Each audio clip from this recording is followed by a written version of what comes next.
Welcome in, everybody. Good morning, good afternoon, good evening for our speaker joining us live all the way in India today. My name is Jesse, and I'm your virtual adventure guide here with Exploring by the Seat of Your Pants.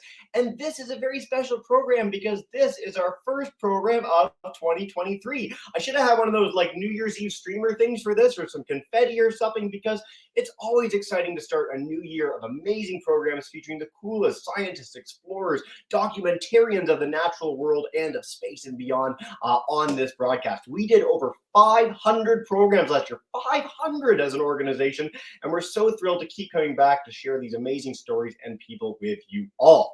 Now, we could not be diving in with a better speaker today. We are joined live, as I said, in India by Aishwarya Sridhar. She is a wildlife filmmaker whose work has been lauded by some of the most elite organizations in the world. She's one of the best photographers you will ever run across. I'm going to put these up really quickly now, her website and her Instagram page, in the hopes that you will take the opportunity to check out more of her work after we're done today's broadcast.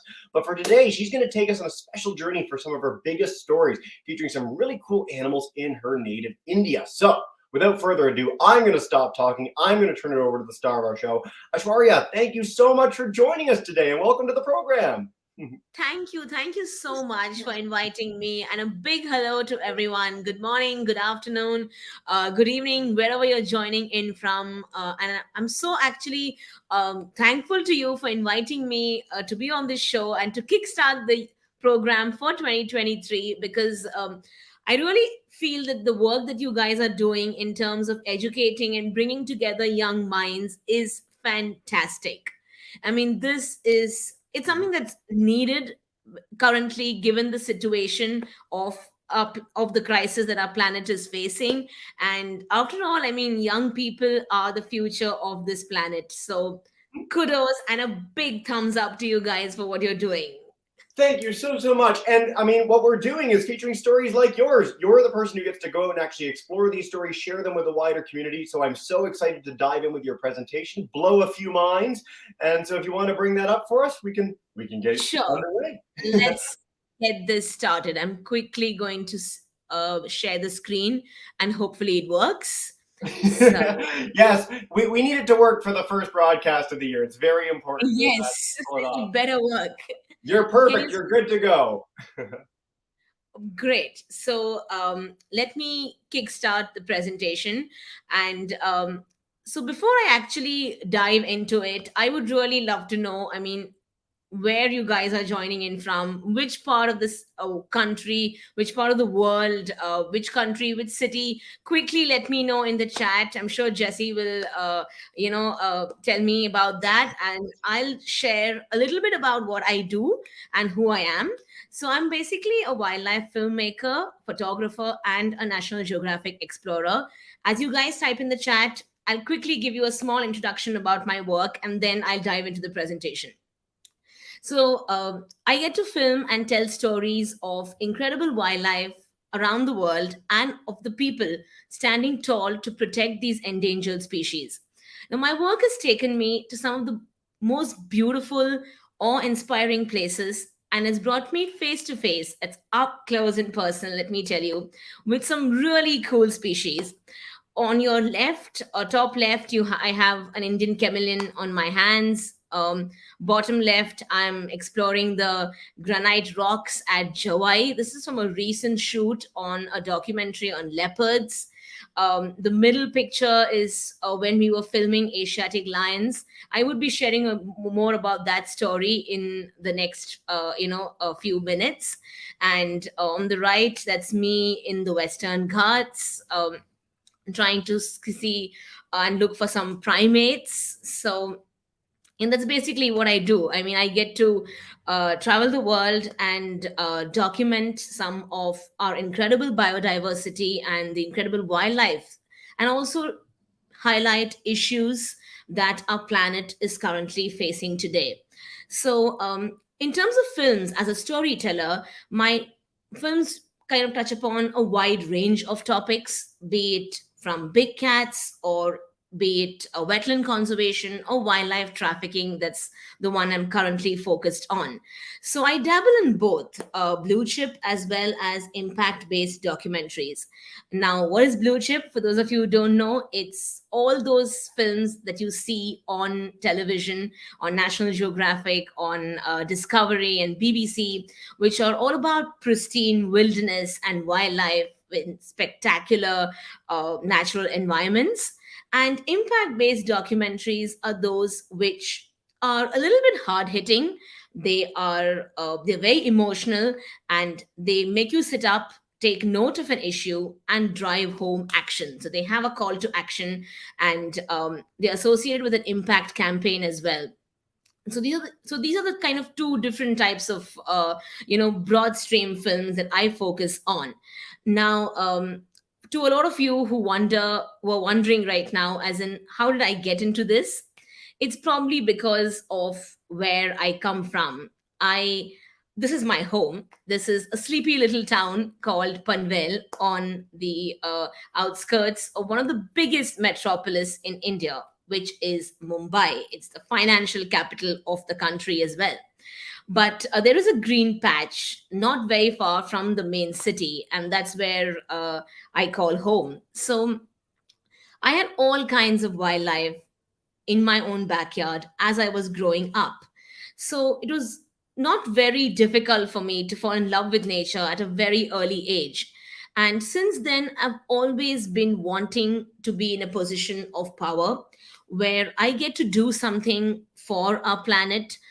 I get to, help shape a world which has both humanity and the biodiversity and wildlife coexisting peacefully. And very quickly, as I was growing up, I probably realized that storytelling does give me that power. Because, when you see images, when you see films, they can really create an impression on you. They can really they can really influence you. They can make you act if told the right way, and they can really drive home action. So that's probably why I decided to pick up the camera to tell stories of the natural world, to document the issues that our planet is facing, and to use my images and films as an advocate, to help influence more people to become protectors and guardians of this planet. Now, I know currently it isn't a lie. I mean, our planet is undergoing a very big crisis in terms of the climate crisis, and we have extinction happening. There is, species on the brink of disappearing completely. Now, you might wonder as to how can storytelling help that? Because is it even possible that an image can bring back the endangered red panda from extinction, or the vaquita?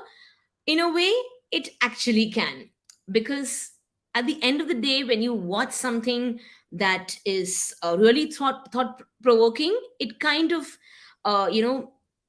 moves you. It invokes emotions, inspires action, and at the end of the day, you feel that you have to do something. It makes you responsible towards your planet when you see things that are hard hitting, which are impactful. And that's why I picked up the camera. So I hope you'll have had the chance now. That's a little bit about what I do. uh, I hope you'll have had the chance to now write in the comments where you're joining in from. Jesse, can we know where our lovely audience is coming from? Absolutely. So we've got all over Ontario today. And again, YouTube is the sort of bulk of this. I know we had a couple classes that weren't able to attend live, but they're going to be watching in just after as it fits their class schedule a little better. But we had groups joining us in Palmerston, Chalk River. We've got Brampton, Oakville. We've got a Mohawk school all across Ontario. We've got Santan Valley, Arizona, Maryland, and a group in the Czech Republic. So a really nice, diverse audience today from all around the world. That's fantastic. I'm so glad there's such a diverse audience that's joining us. So, have you guys ever visited a wetland? Can you quickly tell me, have you all visited a wetland? Here, I'll bring in our one live class on StreamYard with us. So they can answer Mr. Shadow's class. Visited a wetland? Yeah. Yeah, yeah. So they said yeah, but kind of unsure. Maybe what is a wetland? Tell us a little more. What I know is a I've wetland? been to some wetlands. That's a very good question. What is a wetland? Well, it's basically, as the name suggests, it's a very simple definition. It's any piece of land that is flooded or saturated by water, forming an ecosystem of its own. So it can be your marshes, it can be your peatlands, your bogs, fen, all these different kinds of areas. And I'm pretty sure in whichever country you're living right now, you will have a wetland close by. I grew up in a coastal city, so I had a lot of wetlands near my house. Take a note of the had, because most of them have actually disappeared, and I'll tell you why. So, yeah, wetlands are a very productive ecosystem. Okay, uh, they're home to some of the most incredible wildlife. They're as important as our forests and our oceans. Okay, so this picture was taken at a wetland which is very close to my house. You every year this piece of land turns into the most bustling place for flamingos. You have lesser and greater flamingos turning the sky literally pink every single year. And that's why the city where I live in is now being re-christened as Flamingo City, because these birds literally turn the sky pink. These are some of the birds that I've clicked, in the wetlands that have been very close to my house. So on the top left, you have a little stint. That's a bird that comes all the way from Arctic during the winters to feed in these wetlands. You have a lesser whistling duck, which is the next one, the two ducks facing opposite each other. And you have a red-necked phalarope, the image on your topmost right. Uh, the red-legged phalarope is again a migrant from Arctic, and this bird was recorded after 15 years in the only wetland that now remains, because all the rest were taken up for development. And that's the sad part of it. And you have on the bottom right, we're going in the clockwise direction, everyone. So on the bottom right, you have an Indian spot-billed duck, and the middle is a pied bush chat. These are the birds, they're passerine birds that are found in the grasslands around the wetland. And on the last left bottom corner, you have a purple swampen. It's a very colorful bird. It's a resident over here in Navi Mumbai, where I live. So these are just a few of the birds. There are at least hundreds more that I have images of, but I couldn't fit all of them in the presentation. So yeah, wetlands, as I was saying, are very productive ecosystems. Okay, a lot of people don't know the value that they have because they provide a whole lot of ecosystem services. Like for instance, they support a wide range of biodiversity, from birds, insects, aquatic flora and fauna. They help maintain our natural cycle. They're a part of the water and the carbon cycle. They purify the groundwater, and they are a natural sponge against flooding. They literally act as a flood barrier, okay? Especially when you have mangroves as well. They protect our coastlines. They help fight climate change by storing carbon. And of course, they're a source of livelihood for a lot of fishermen. We get our rice and fish from wetlands as well. So a lot of people don't realize the value that wetlands have in our life, the role that they play in our survival. The general perception, and that's probably the main disadvantage right now the wetland is facing, is because the way in which they are perceived. They are looked upon as wastelands, parcels of land which can very easily be reclaimed, filled up, and given away for urbanization, for development. And that's one of the main reasons why the landscape around me has transformed drastically. I've seen the whole area change from being a birder's paradise to becoming a concrete nightmare. The screen that you're On your screen you're actually seeing right now is our images of the same place. Okay, on the left is before. This was clicked probably when I was in school, your age, studying in class 6 or 7 probably. And after about 3 years, that particular wetland was sold and leased off to become a part of a special economic zone. And it's now become literally a wasteland in the literal sense, because they filled up the entire piece of land with stones and rubble. And now there is absolutely no birds, there is no habitat, there's no ecosystem left at all. This started off small and then developed on a really large scale.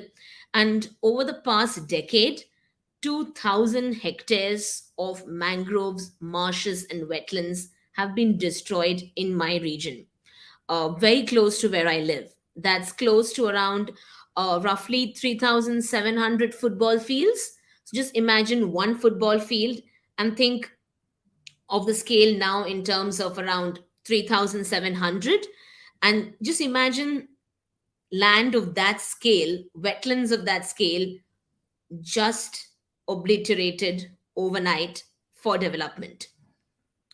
The impact on our planet is huge. And this is just around my tiny region. Imagine what wetlands are facing across the globe.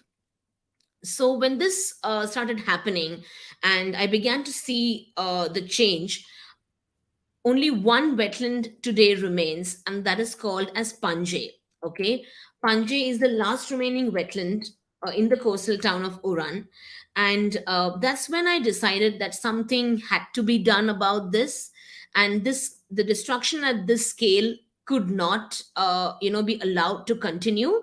So I picked up the camera to make a documentary out of the whole thing, use some of the past videos that I have been collecting over the last couple of years. Because at every chance that I got during my school days, I used to run off to these nearby wetlands to observe the beautiful bird life there. And I had a lot of collection of videos because of that. So I'd like to share with you all a small, a video that highlights this whole issue of wetland degradation. And then we'll continue the presentation. So.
Yeah, so that is a little video that highlights the state of wetlands and how Panje is the last remaining one.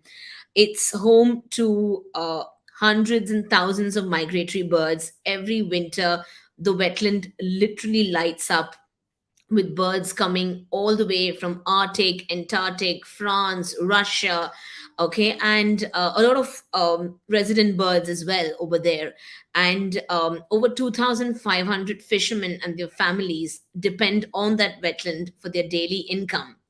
Now, around a couple of years ago, a local developmental corporation, they leased off that land to to a builder for a luxury residential complex.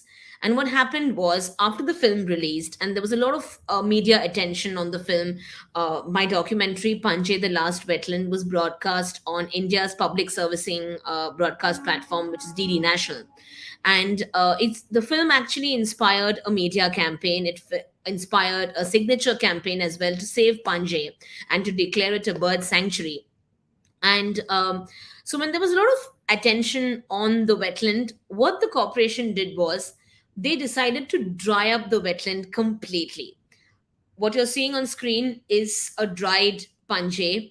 What they did was they installed sluice gates. Okay, so you can see the picture in the middle. That's what a sluice gate looks like. Now, what it does is that during high tide, the gates shut down. So, when built on the main inflow of tidal waters into Panjay, during high tide, the wetland does not get any water. And during low tide, the gates open. So, whatever water is there in the wetland also drains off into the sea. So this leaves the wetland completely dry. And that's what happened. You can see from the before and after. So on top, it's actually during the peak of summers, and in the bottom, it's just after monsoons. It's very unbelievable, I know, but that's what the developers did to the wetland. So I clicked pictures of the entire, the state of the wetland, the sluice gates, and all of that with GPS tags, which will act as proof, okay, that this is actually clicked at Panjay itself and not at any other place. And use those photographs as a part of a public interest litigation that was filed by a couple of non governmental organizations. So the whole campaign brought together people from different walks of life, be it media houses, be it leaders of the local fishing communities, be it non-governmental organizations who were fighting to protect mangroves and the environment, common citizens as well. And together there was a whole uproar. There was at the judicial level as well, public interest litigations were filed. My photographs acted as proof. And after a long battle, the gates were asked to be opened by the Bombay High Court, and the wetland was restored. This has been just one, I would say, one battle won in a really long war, because uh, there hasn't been a single day when the developmental corporation hasn't tried to get cheeky and do something to kind of dry the wetland again, or to destroy it forever. And every time we have been fighting them off by supplying photographs and videos as proof. And finally, in 2022, last year, the National Green Tribunal, which is like the supreme environmental body over here in India that listens to environmental cases, they upheld the status of Panjay as a wetland of importance on the Central Asian Flyway. And they asked for the developmental corporation to clear out all their presence on the wetland. And the same year, we also got notified as a wetland, because the National Wetland Decadal Change Atlas that listed Panjay as a wetland of importance on the Central Asian Flyway again. And so it was a great moment of victory for all of us. And now we're hoping that Panjay becomes a bird sanctuary very soon. So fingers crossed on that. So this is what basically films and photographs can do when presented in the right way. You cannot ignore them, because they are right in front of you. They can really influence, inspire, and bring people together and make them protect and feel for our planet. This is with when you talk about environmental issues, you can harness the medium of storytelling. You can also harness the medium to make people fall in love with our planet. And let me tell you, when you do that, you're actually creating planet defenders, planet guardians, call whatever you want to them. But you're actually creating an entire world full of people who really want to protect the only home that they know. Because let's take it this way, I always believe that when you love something, you will protect it. You love you love what you understand, and you understand much better when you see something. So the visual medium is actually very, very strong, and you can harness that for impact based storytelling. At the same time, you can also look at it from blue chip films. That's the other kind of films that I dabble in, which is all about pristine wilderness, spectacular imagery of animals in their natural habitats. So the first one I made was on the tigress Maya, whom you can see on screen. She's a very gorgeous tigress from the forests of Tadoba in central India. And the next, which is currently gearing up for release, is on the Asiatic lions. Now, these are lions not from Africa, but from Asia. Okay, the only species of lion that is outside of Africa, and they live only in India. The last remaining wild population of the Asiatic lions is in the Indian state of Gujarat in India. And you have certain pockets of the population left in the wild.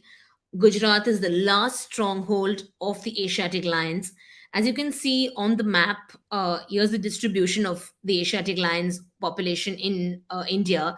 And you have a few of them, the majority of them live in Gir National Park. And you have a couple of stray populations living in other sanctuaries like Girnar, there is Mitiyala, and a few of them living along the coast as well, near the Arabian Sea. So very it's close to around 674 Asiatic lions right now in the whole wide world, only in Gujarat. And what's unique about these lions is that they actually live in human dominated spaces. So this so you have something you have a tribal community known as Maldharis, okay, who share their home with the Asiatic lions. They live every day in close quarters with the predator, and yet they have a harmonious relationship with the big cat.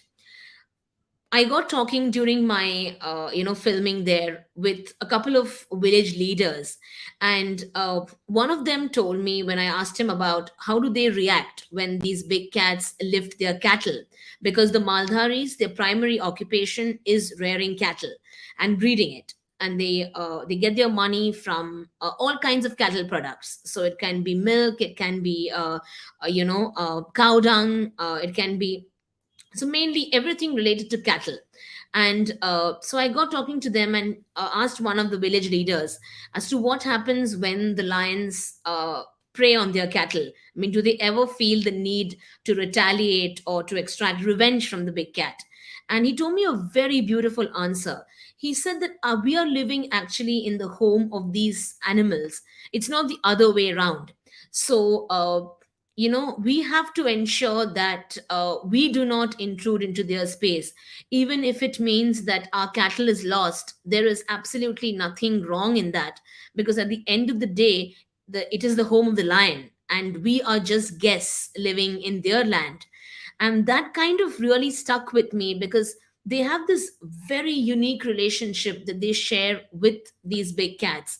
This is a Maldhari village, a typical Maldhari village. This is how it looks like. And they're living right in the center of Gir. Their homes are surrounded by the Asiatic lions every single day of their lives. And we spent about a year in Gir filming the Asiatic lions. My documentary is on one lioness and her pride. So it's on a lioness named Noor. And her journey into motherhood, and how she ensures that her firstborn becomes the king of Gir. So that is the whole story it's about. And yeah, this is me and my cameraman with the Maldhari children at one of their villages, and it's been a really beautiful experience sharing their listening to their stories, understanding their daily lives. Because when you look at lions, they are the only big cats which are social. So they live in a group known as a pride, and the pride structure is very different if you look at Africa and if you look at Asia. In Africa, you have all of them live together. You have the males, the females, and the cubs. Whereas in India, what happens is that you have the females and you have the cubs living together. And then the males, they live separately in what's called coalitions. So you have a coalition between either two brothers, it can be between two or three males from different lineages as well, coming together to rule over one particular territory. So we followed these two brothers as well. And so the male lions, they come and visit the pride only when there is a huge meal to share. If it's like like a buffalo, or maybe a big cattle that's been hunted down by the pride, or a blue bull, and or if they want to make babies, it's very clear. Otherwise, the males patrol the territory and they guard it, and the females and the cubs live together and thrive as a pride. And while we were filming, we actually got to see some very intimate and very loving and tender moments in the lives of these big cats. So we were following Noor one day. I'll share an anecdote with all of y'all. So we knew she had delivered and we were really wanting to see her cub. So I was actually standing downhill, and we knew she was on the other side of the hill. We knew she had a cub, but we did not know how many. And we'd been waiting there since the last 2 days. We had been in that area, and finally we had got information from the department that she had brought one cub out. They didn't know how many more were there. So we were waiting there, and suddenly uh, you know uh, we saw Noor walk up the hill, and my driver shouted that she has something in her mouth. So initially, as I was looking through my camera, I thought that it could maybe be a kill, but I zoomed in and I realized no, it's actually her cub that she's carrying. And we later named him Akela because we realized he was the only cub in her kitty that time. For the her first litter was only one cub. And you can actually see when she walked she walked towards us. She was carrying him by his legs, by his front legs, and not by the scruff of his neck. That's how cats usually carry their children. They carry them by the scruff of the neck. But over here, you can actually see that her inexperience clearly is visible, because as for a first time mother, she didn't know literally how to carry the cub. And what what unfolded after that was was a very intimate moment in the lives of big cats, because she brought her cub, and a couple of days later she introduced the cub to her pride. And the kind of warmth and affection that that little tiny one received from its cousins and from its aunts was so heartwarming, I would say. And it's not just this. We have had really close encounters with the Asiatic lions. And when you look at big cats, normally people perceive them as really hardcore, raw primal creatures, carnivores, who are very ferocious. But what I want to tell the world is that they are equally capable of feeling emotions. They are equally capable of being gentle beings. And that's the kind of portrayal that I do of big cats in my documentaries, because I've seen tigers, be it tigers, lions, I've seen them experience loss, I've seen them experience happiness, I've seen them as mothers, as sisters, as members of pride, as daughters. And it's very important that we understand that big cats are not all uh, that ferocious. They're also capable, they're gentle beings, and they're capable of feeling emotions. They're capable of even strategizing and thinking like a human being. I would say even better than a human being, because that's what I've seen the tigress Maya do to overcome the challenges in her life while while living in the jungles of Tadoba. So uh, yeah, when you look at wildlife stories, be it blue chip or be it impact based documentaries, we can really shape the way in which people think. And storytelling is, let me reiterate this, is a very, very powerful tool. It can, help bring together members of different walks of life, different communities, right from corporates, from world leaders to governments to common citizens. And right now, I would say, looking at the crisis that our planet is facing, we need environmental protection not just at the grassroots level, but we need it at the highest policy level as well. We need a combination of both. And we can really do that with one story at a time. We can change the world.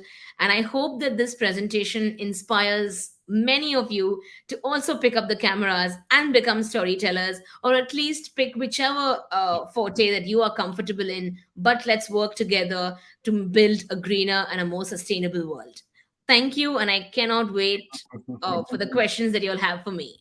Fantastic. Well, Aishwarya, that was beautiful. And thank you so much for taking us on a journey to some of your sort of top tier stories. Again, I've highlighted your website. I'll bring it up again for everyone, and I've put it in the chat. I really hope people take the opportunity to learn even more about the work that you're doing, see some of those additional pictures on Instagram and beyond. But as you said, we're going to dive in with questions for the next 8 minutes or so. Mr. Shattuck's class, I'm coming to you guys in one quick second, but I wanted to take one online because you highlighted at the end of your presentation this idea of having kids maybe become filmmakers. And we got a class joining us today in Guelph, Miss Newfield's class. They wanted to ask, let's see, where is the thing? How could we film a National Geographic type video in their classroom? If they wanted to get started like you, what's your advice for them? You just need to ensure that you have a strong story. The equipment does not matter. Take your mobile cameras, take even a simple point and shoot or a DSLR or a mirrorless, anything would do. But just ensure that your video tells a story that connects with people's hearts and minds at the same time. And you have an Agio film on your hands then. Perfect. Sold. There you go. I love that piece of advice. And you did highlight that it doesn't matter what equipment you have. Although I have to say, there's the picture of you with the giant camera. And it's the biggest picture of a camera compared to a person I've ever seen in my life. So way to go. A lot. I've actually heard that a lot. Mr. Shattuck's class, let's head to Chalk River, Ontario. Come on in, guys, for a live question. Hey. How long have you been interested in animals? How long have you been interested in animals? In animals. That's a very good question. Probably as long as I can remember, because I grew up in Panvel, where I had all kinds of animals and birds and wildlife in my backyard. So from a very early age, I began running after everything that creeps, crawls, walks, or flies. So, yeah, from the time I think I can remember my childhood, I was interested in animals. I love that description. What is it? Creeps, crawls, walks, or flies? It's amazing. There we go. That should be the title of the whole program next time, I think. It's amazing whether it's wildlife filmmakers or conservationists. Almost everyone we ever have on this broadcast talk about like being really young and loving wildlife. I remember being 4 and 5 and going into my backyard looking for species. Follow those things that you love when you're 5, and that can do you a lot of good in life. I'm going to take one more quick one from YouTube, and then I'll head back to Mr. Shattuck's. So National Geographic is, of course, sort of one of these like all-star organizations in wildlife storytelling in the world, and you've been noted as a National Geographic Explorer, filmmaker partner. How long have you been doing work with them in some capacity? So my first film, which was Tiger Queen of Taru, that was broadcast on Nat Geo in 2021 as part of their Big Cat Week, and now I'm part of their Explorer community, and I'm doing a project which is. Which is based on illegal wildlife trafficking, and I'm following the trade pipeline of the Indian star tortoise, which is the world's most traded tortoise, and it's sourced from my home country in India, as to be kept as exotic pets around the world. And it's an investigative documentary that I'm doing, which is being funded by Nat Geo Society. Yeah. It's quite interesting for our students to note that once you do one program for National Geographic or BBC, people can recognize the quality of your work, your filmmaking, your documentary storytelling, and those people often end up getting additional opportunities. But if you want to check out Tiger Queen of Taru, just look up the name on Nat Geo online, look it up on Google, and find opportunities to tune in. Mr. Shattuck's class, back to you guys. Come on in and join us.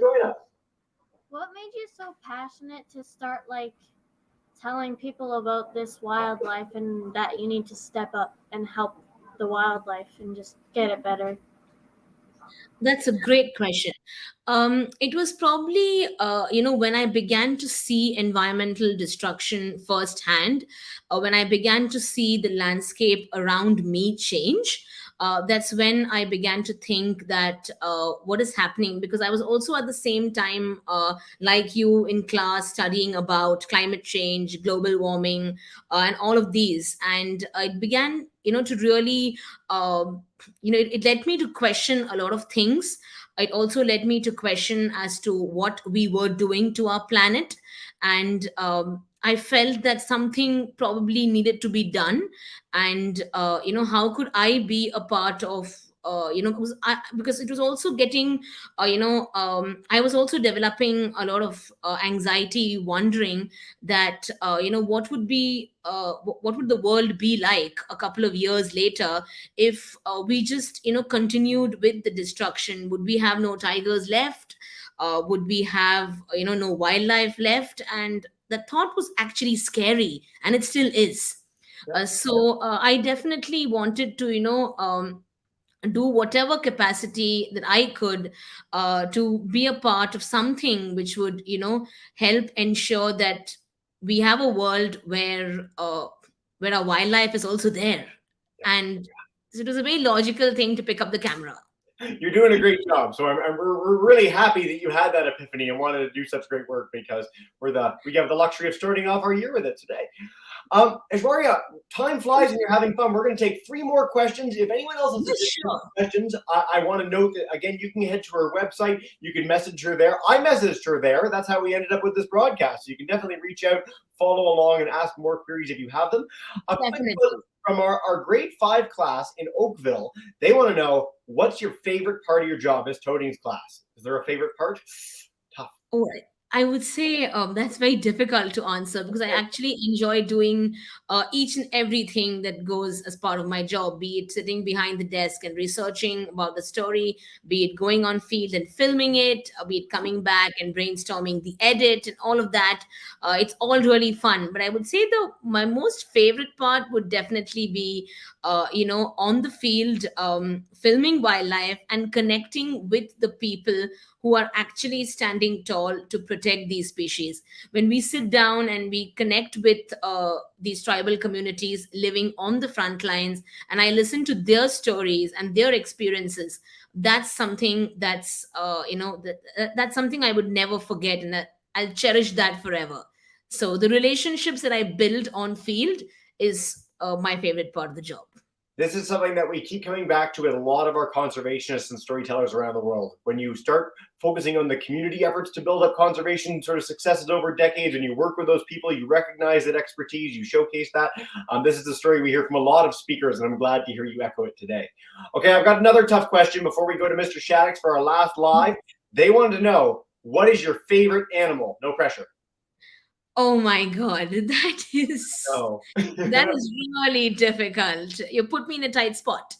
Actually, I have none. I really like every living creature, but if you really make me pick one, I would say the tiger, because it is uh, uh, they are majestic, they are enigmatic, and I've spent really the longest time with them, while filming Tiger Queen of Taru. So yeah, tigers. Well, my mother thanks you because that's her favorite animal in the world too. So it's very tough as a filmmaker. But Nancy's on your side. Let's head to Mr. Shadid's class for one more question. I want to send again, thank you so much for everyone for joining. We'll say a big farewell in a minute, but make sure you check out the website, check out the Instagram page. Aishwarya has always got cool things on the go, and I can't wait to see your tortoise program in the not too distant future as well. But before we wrap up, Mr. Shadid, final question. What is your favorite type of ecosystem to photograph? My favorite type of ecosystem. Well, each one of them, hold a place of importance in our survival. Be it forests, wetlands, grasslands, meadows, oceans, all of them. But I'm really interested in exploring the oceans more. So currently, that's my favorite. I'm really looking forward to learning scuba diving to explore the underwater world. So Well, I'm it's too quick to bring it up in a banner, but whenever people talk about scuba diving, it's like one of the greatest things you can do. It opens up 70% of the world to you that otherwise isn't accessible. exactly, And yes. from 8 years old, so the age of all of our audience today, you can go start on the path to being a scuba diver today. So if you want to be just as diving into the ocean as Aishwarya is, go get scuba dive certification. It's a really special opportunity. I look forward to seeing your ocean films in the next few years. Yeah, I really hope so as well. I have to first learn scuba diving, so that's on my bucket list, number one on my bucket list right now. So Well, we're going to end the broadcast. You can go run away and go do it right now on the coast, okay? We look forward to seeing the pictures. And right, it's nighttime here in India. that's okay. Night diving's a thing. Fun, that's fun. Thank you so much for joining in the late evening, for being a part of our special program to kick off the beginning of the year. No, thank you so much for inviting me. It's a pleasure to be a part of this. Absolutely. Anytime, you are welcome back. We look so very forward to having more stories of any of the films you've done, anything you'd like to share with us, and what we do to end every broadcast on YouTube. If you want to yell and scream at home, you're welcome to. I'll yell and scream here. Mr. Shadid's class can join us in saying a big thank you and farewell. Bye, everybody. Thank you. Have a wonderful